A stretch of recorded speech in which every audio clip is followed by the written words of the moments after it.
तुम बताओ कौन सी नीतियां हैं तो हमें बताइए, अच्छी लगेगी खराब।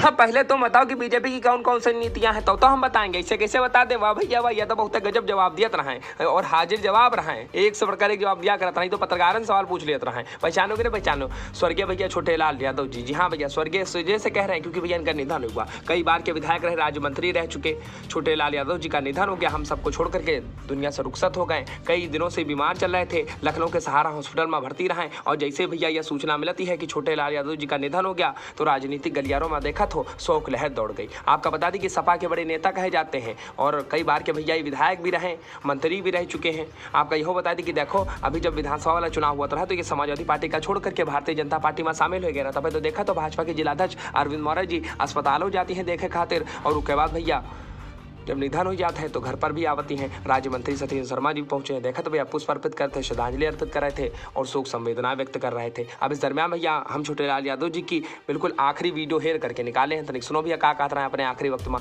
भाजपा का समर्थन कर रहे थे और भाजपा के नीतियों से प्रभावित भी दिखाई दे रहे थे। क्यों आपको सपा से दूर होना पड़ा? आप आदरणीय, मैंने बताया, आपने सुना भी।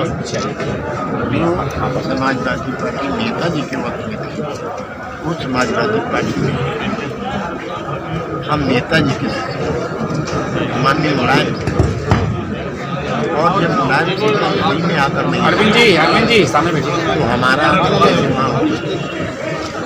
इसलिए हम 10 साल के वनवास में रहे जी। लेकिन अब जिन लोगों ने हमको क्या सम्मान देने का काम किया है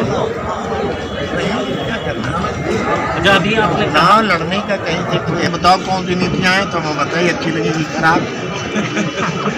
भाई कुछ ना कुछ तो अच्छा लगा हो जाओगे। बात अच्छा तो मैंने बता दिया पहले आपको। वो भारतीय जनता पार्टी ने जो नारा दिया था डॉक्टर राम मनोहर भैया ने जी जी जी कि अमीर और गरीब की खाई को बंद करेंगे। जी जी जी क्या बंद हुई थी कभी बताओ? 2012 के पहले या 17 के पहले कहीं बंद हुई? तो जो अब मिल रहा है मैंने पहले बताया आपसे। अब बाराबंकी की राजनीति में भैया इनका बड़ा कद हासिल रहा है और का बोलने का अंदाज तो आपने सुने लिया। और यही नहीं, स्वर्गीय बाबूजी और रामसागर रावत जी के बाद अगर भैया भाजपा को छोड़ दीजिए और समाजवादी पार्टी की बात कीजिए तो इस सपा के पुराने नेता भी रहे हैं। और स्वर्गीय बाबूजी और रामसागर रावत जी के बाद अगर कोई नाम लिया जाता रहा है कि समाजवादी पार्टी में अगर सपा का स्तंभ भैया कौन माना जाती है तो भैया छोटेलाल यादव जी का नाम आवत रहा है। 1991 में पहला चुनाव भैया जनता पार्टी से लड़ी न है, फिर बकायदा भैया उसके बाद 1993 में चुनाव लड़ी न है सपा से औ का, और 1996 में भैया कांग्रेस के जो प्रत्याशी रहे संग्राम सिंह का भैया चुनाव हरावे का ही काम करी है।